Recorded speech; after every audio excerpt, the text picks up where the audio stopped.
Mtswa est incontestablement le pionnier de l'islam aux Comores. Déjà pour commencer, il faut savoir que lorsqu'on parle de l'arrivée de l'islam aux Comores, on parle forcément de l'histoire d'un homme. Mtswa, le premier pèlerin des Comores.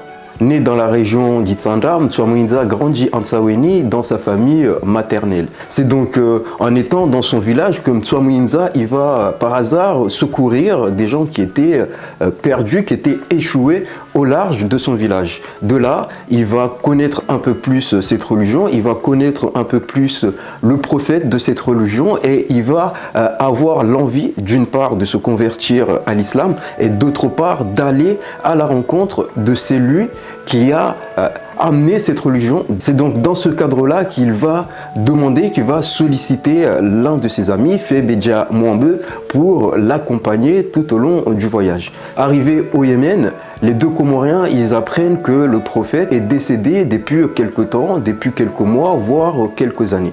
Son ami, Febedja Mwambe, décide de revenir aux Comores. Mtswa, lui, il décide d'aller jusqu'à la Mecque, il décide d'aller à la rencontre de ceux qui ont vécu avec le prophète.